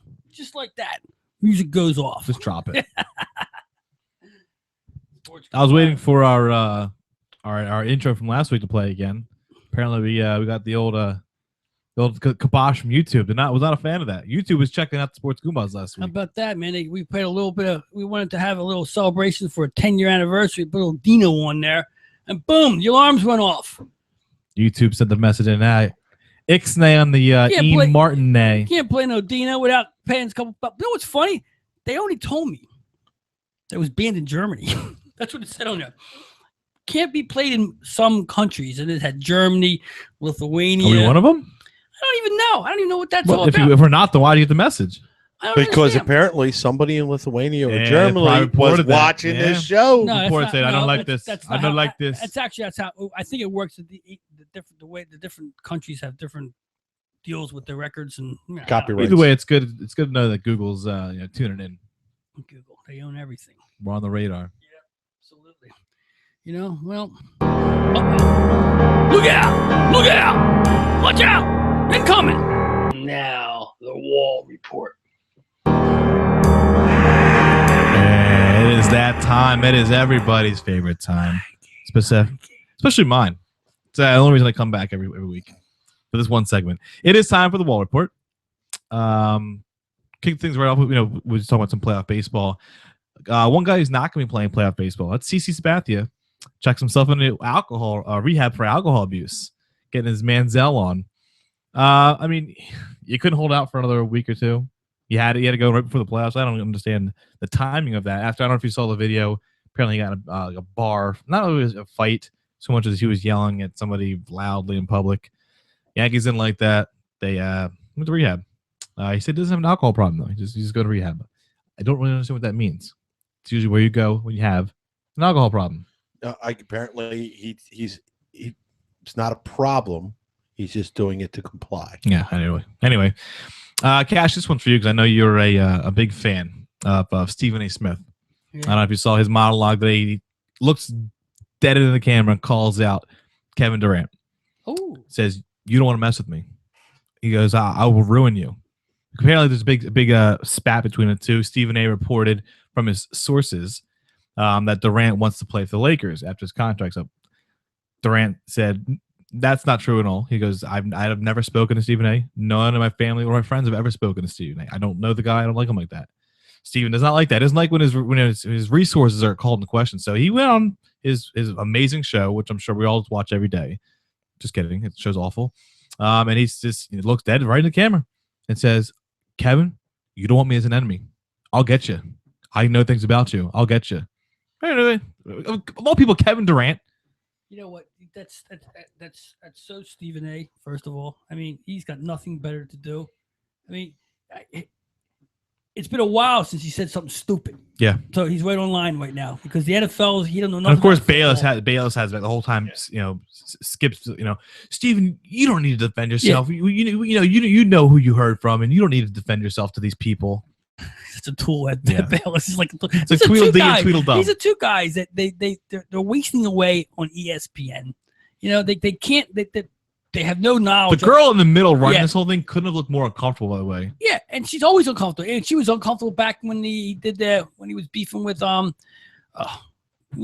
he had the big beef with the racial stuff with Chip Kelly back in the what you call it. Yeah. So he was he hasn't really said anything crazy since then. Getting him on the front page, crap like this during the beginning of NBA. Perfect. This is this is on the front page of TMZ and Yahoo, of course. So they got their ratings and their publicity. That's right. And Durant, what Durant done? I don't know. Exactly. But who cares? Well, a lot of people care because Durant's like was supposed to be the second one behind LeBron James. So he's the NBA. He had a and he's the good guy. Yeah, he's the good guy. He's not the a-hole right. like LeBron. Yeah, so he's the next one up there. He should have been side by side LeBron for the past couple years. He gave the whole, don't call my sources into question. Yes, right. But see, here's the problem. Like, it probably got baited into it. Like, the Potato Man never answered him. Right? As far as I know, Chip never even acknowledged that he was called into question. I'm sure the TMZ, TMZ cameras were following Durant around. I don't know how his rebuttal came out, and Stephen A. said, "You know this, Kevin. I will always have the last word. Say whatever you want to say. I will always have the last word." Like, shut up, Stephen A. He's Stephen A. He looked honestly what he looked like. He looked like a bad guy cutting a promo in WWE. Yeah, that's exactly what he's looking dead in the camera. Stephen A. Kevin, you don't want to mess with me. I'm like, really, dude? Really? Be threatening on live television? Stephen A. Smith only gets his headlines when he does something and says something stupid. Other than that, no one really, he's irrelevant. No one really cares what he says about anything. He has nothing. There's nothing to him. No one will listen to him if he has anything to say unless he says something stupid. So he's got to get some ratings. That's Stephen. A couple pictures were posted on social media, made the rounds of just MLB hazing of rookies. They were dressing them up in little schoolgirl outfits and things like that, and they were hazed. Well, the LGBT is not okay with this. They do not approve of this. They made a statement. One of their figureheads came out saying that they don't approve of MLB hazing and forcing rookies to cross-dress. They're implying that cross-dressing is a negative thing that should be mocked and laughed at, which personally I think it should be mocked and laughed at. But I guess LGBT is not a fan of Goombahs anymore. When it comes to hazing, nobody's going to be happy about it. It's not. The rookies laughed it off. Yeah, it's not a big deal. But if you let me say that, if you put them in tigers outfits or bear outfits or whatever, and you made them walk around growling at people, PETA would be upset. If or the vegetarian group would be upset.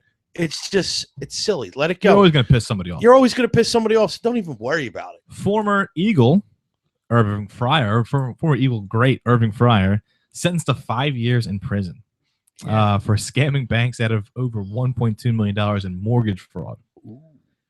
Paper trail. Yep. A lot of people getting these blue collar. I don't know the collar. Is it white collar? White collar crimes nowadays with Mickelson and all these guys, the scams and stuff. Well, they get talked into doing something with their cash. At least his mother got off, right?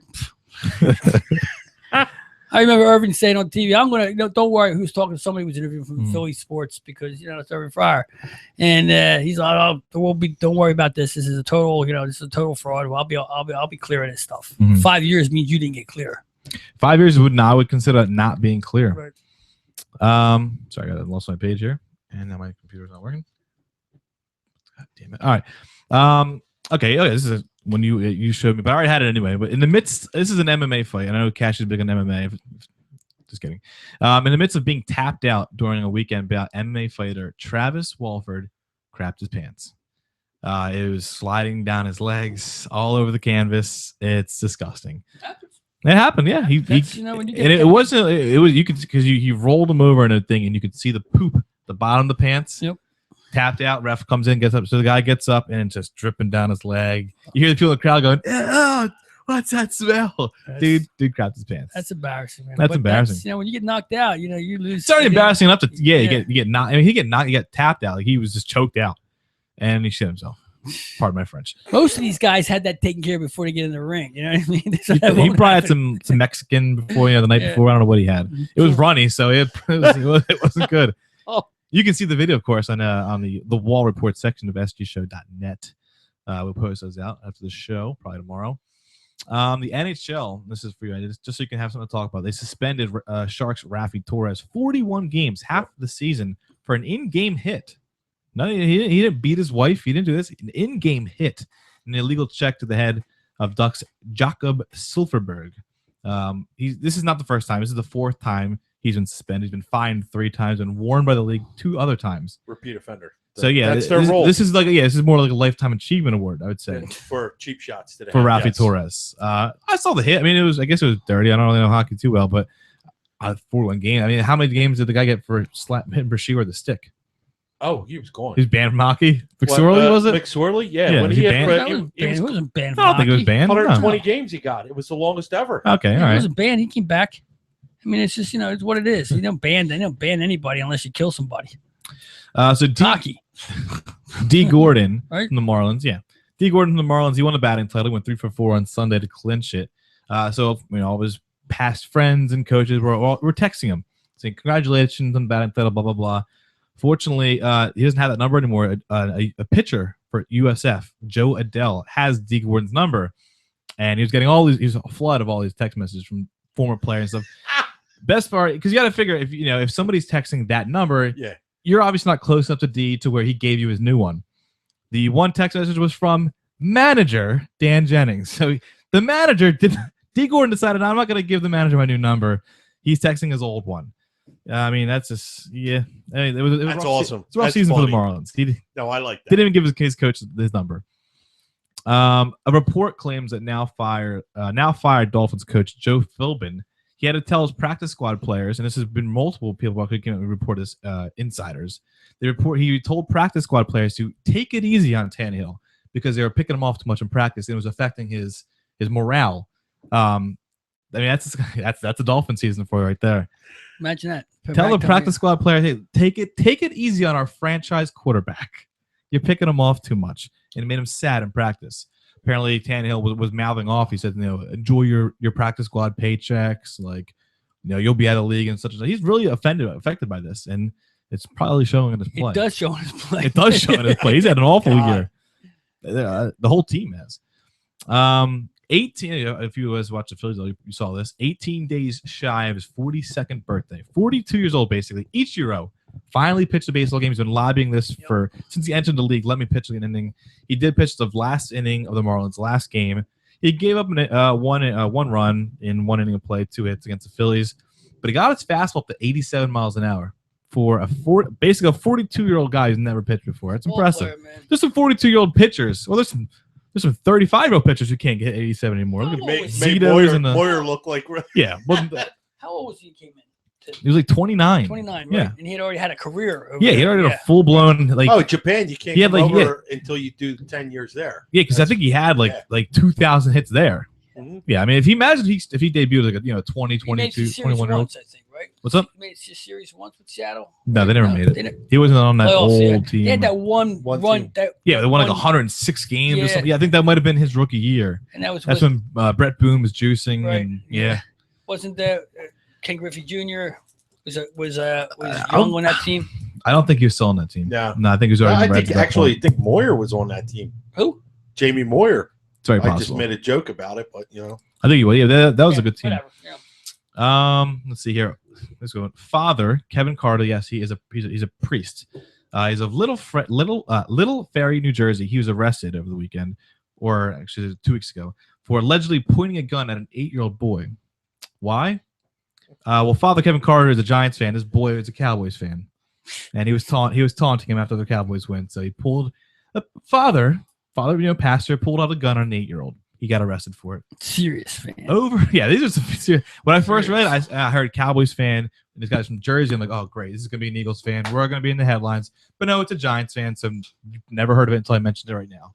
It was an Eagles fan added to the collection. Wasn't it like a Civil War musket or something? It was a Civil War, but it said had live rounds in it. Oh, my God. It had live rounds in a Civil War musket. Because I don't think it was actually Civil War. Well, at least he had the safety on. SMU basketball is now banned from postseason play. Larry Brown is suspended 9 games. He had his he'll leave probably with it before the first. He left already before suspensions. Did he really? No, because he will be. Way out, yeah. But I mean, the reason I bring it up, the reason for it is because he had assistant coaches doing the kids' homework. This is vintage Larry Brown. Yeah. I mean, the guy really has.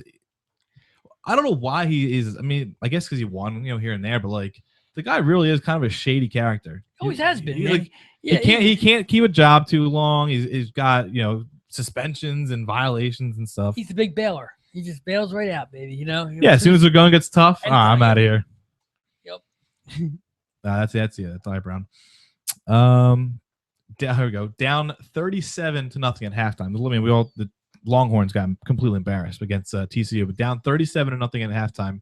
Longhorns freshman cornerback Chris Boyd, he retweeted a Texas A&M fan who tweeted to him at Chris Boyd, whenever you want to trench the Aggies, we'll love to have you. He retweets it at halftime of the game. Naturally, fans saw it all over the place and just first of all, I don't know why you're on your cell phone while you're playing. He was playing. It wasn't one of those like red-shirted guys who doesn't play. He was playing in the game. Down 37-0 at halftime, pulls out his phone, searching through Twitter. Love to have you in the Aggies. Yep. Retweet. Why would you think that's a good idea? Why? I don't know why you think that's a good idea. Tweet. You can't. Because they're addicted to technology. See that, like I said, like we mentioned, we put up smart things. Generation. These people are putting up the dumb things, and that's why this is happening. The Texas Rangers, again with that TCU Texas game, the Texas Rangers, the baseball team, they fired their social media staffer, following him accidentally tweeting "Fire Charlie," Charlie Strong, of course, being the coach of the Longhorns. #bye. He tweeted that on the Texas Rangers official thing. Of course, it doesn't look good when one team is saying that. He was fired. He thought it was his personal account. He thought he was logged into the other account. So again, stay off social media, guys. Poor guy just lost his job. He had a great job for the Texas Rangers baseball team. He lost his job. A tell-all book from a well-known madame in Kentucky claims that she provided free strippers and escorts to Louisville basketball players and potential recruits, all under the guise of the director of basketball operations of the school. He was the one facilitating this entire thing. But it's thing. okay. It was free. Yeah, that's right. Yeah, but it's not a violation then. If when you're a college kid, you can't buy nothing, right? Especially on scholarship. It's okay. It was free. Exactly. You can't get handouts. Just like if you give a guy a free jersey, like when LeBron had the whole thing, you can't give out free things. But don't you think she was really into him, though? Yeah, anyway. Cash, this is big news for you here. September 2015, mark it down. There were 0 arrests in the NFL. Saw that, yeah. There was none. It was the first time since July of 2009. You're proud of it. First time in over 6 years, they went a full calendar month. And nobody got arrested. I watched the NFL channel. It was like they were proud. It's like it's like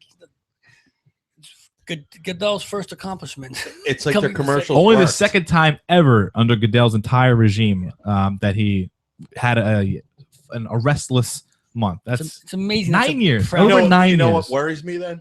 What's going to happen next month? It'll be more a lot of rest. Yeah, you can't do it back to back. We talk about the Cardinals. They're one of the favorites here, and they're a perennial favorite. Well, a little Bush League action. Cardinals outfielder John Jay playing against the Pirates. A fly ball to center field went just up against the fence, and it bounced up in the air. He grabs a ball, but does the whole no over the fence, dead ball. Runner stops running. Wasn't over. He throws the ball in the back and play. The runner on first, who would have clearly scored on a double to the left center field gap with 2 outs, he had to stop at third base, but he didn't really have to. Here comes the beef. So, but here's the thing, we always rip the Patriots for all their cheating and stuff. Wait a minute. But with the Cardinals and their whole breach of the Astros thing, and have they been cheating now for 10 years? Well, he raised his hands up saying the ball was out, but it wasn't. Yeah, it was not out. Where was it? In his glove. Okay. Do we go after the first baseman who walks back to first base, the ball and slow and catches the guy going off? Is that if you do that in the infield, is that like the same thing? That's a dead ball play. That's different. This is a live play. You're saying I don't have the ball. Right, it's gone. This ball's gone. It went over the fence. I don't have it. Is that his? So everybody thought he had a home run. But no. Everyone knew it bounced. They thought it went over as a ground double. So runner first stopped at third, thinking 2 bases. Nope. He had the ball in his glove the entire time. Threw it back in. Is that his call to make? No. The umps have to call, but I don't know if the umps did call. I don't think they did. Well, here's the thing, and in fact, if you're going to a play and the ump doesn't do anything, it's a live play, right? Yeah, the ball was live, but then the umps, none of the umps signaled it, right? So if you miss a base and they tag you, you have to throw it back to the base in order to. It's the same. I don't see anything wrong with it because it's bush league. It's 100% bush league. It's bush league. It's the same thing like with hidden ball trick. Same thing. But hidden ball trick is it's a dead ball. It's a dead ball play. It's not a lie. It's just like when A-Rod did the thing where it was a pop up and he like screamed like I got it in the shortstop's face as he's trying to catch a ball. That's bush league. The difference is when you're on a dead ball like that, the play stop. Everybody's aware of what's going on. Yeah, you can make the choice. When a shortstop's looking up in the sky to catch a fly ball and you run at his face, you run at his face and go, I got it. It's a continuous play. No, that was always no. That's for replay stuff. What I'm talking about is that when the play's dead and the pitcher's having a conversation with the first base, you should be watching. You can be watching them. You have nothing else to do. It's right. When you have a real time play, the decision has to be made right away. So especially in baseball, when you are running around at bases and it's a ground rule double and it's waved off, everybody stops. You see the guy in the outfield with his hands in the air. What are you gonna do? Give the umps whistles now, so they blow the whistle when it's called. Yeah, again, that's next. Apparently, you need to cheat to win. Look at the Patriots. Look at the Cardinals. They've been doing it. ESPN, the list of the highest paid on-air personalities released for the ESPN employees. And number one, any guesses? Who's the highest paid? If you didn't see it, the on-air personalities. Yeah, can't be Joe Buck. No, he's not on ESPN. I mean, please don't tell me it's. I don't even know who's on there. And Boomer's got to be the guy. Not Boomer. No. He was up there. John Gruden, $6.5 million. That's why he's not going into coaching. All these rumors, all these years that maybe Gruden comes to the Eagles, maybe Gruden goes here. He's getting paid more money. It's always the rumor of the team that thinks he's coming there that puts it out there, but really no one else. It doesn't come anywhere else. John Gruden, you could either be under the stress and the pressure and the scrutiny of being a coach, or you can make $6.5 million.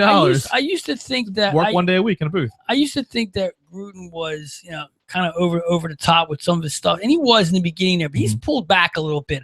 I don't mind him so much on Monday Night Football, and I really like his one-on-ones when he goes with the quarterbacks. He does that show with them because the guy does know his shit. Yeah, he for the does. most part. Okay? Yeah, I mean, you don't win a Super Bowl without knowing something about football. But I mean, he knows his stuff in general and everything. He's pretty good with quarterbacks too. He's pretty good with that. He could be a coach again. I know, but for that kind of money, why would you? I'm saying. Everyone always wondered, why doesn't he? Like, that's why. But what I like about what I like about what Gruden does is he goes to the questions. He asks the questions. He doesn't softball guys when he's talking, especially that show, that quarterback show, really good. And even on when he was grilling, Winston on. That was great stuff. That's reality TV like that because the actions of Winston were like, "Are you asking me this crap, man?" He's not a cream puff interview. Yeah, I like that. That's good stuff. And then he's gotten better on the Monday night game too. He's not as man-lovish. The final thing, and this is a video you really have to see to believe it, and I will post it later. This is a high school football in Wisconsin. Crivets High School was driving at the end of the game. They got down to the 10-yard line. They needed to spike the ball to stop the clock to go for the game winner. So they call spike it. The D lineman, D tackle, knowing a spike is coming, dove over the lineman to the ground, picked off a spike, and won the game. Are you freaking a walk-off interception on a spike? Wait a minute, which way was that going? The defensive lineman? The defensive lineman picked off the D tackle. No, he dove and caught, but it was a game. Caught it before it hit the quarterback. Caught it, spiked it to the ground. The D tackle picked it off. He dove to the ground, his hands out, and picked off the spike. And killed the ball, right? Yeah. Oh, yeah, that was it. They intercepted it. Right. So that was it. Game over. They had the ball. He didn't jump. He didn't jump off sides. He got to that ball. No, he got to legit. It was a pretty slow.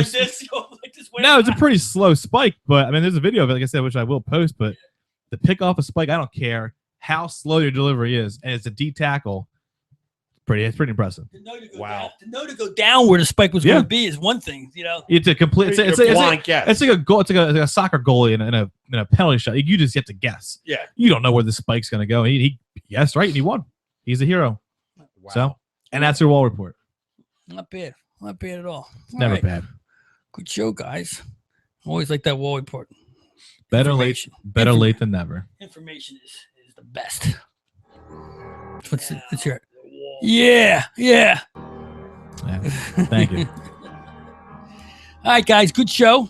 Thanks for staying with us. Yeah, as usual, technical crap outs as we do. But once we get it together, we get it going, and we get it going. We get it good, better than most. Don't forget the podcast is always available too. Yeah, Take it on the road. Yeah, do a little editing to that too before we shoot that thing out there. Don't forget tomorrow we got the fantasy football with Mikey and who's your guest tomorrow? That'd be Wednesday night. It's going Wednesday. Oh, go Wednesday. Oh, Yeah, it's tomorrow. Wednesday. Oh, we're up to Wednesday. All right, who's your guest, man? I'm still debating. I don't know if I want to bring Pat back or not. I'm not sure about that. I got it. Well, I'll be their engineer. I'm Cassidy King. Thank everybody for joining us. Got the Chef to Left, Brendan B, Mikey the Wall. This is the Sports Goombahs, the 515 Studios, somewhere buried in Bucks County. We'll catch you next week. Buried. Have a good one.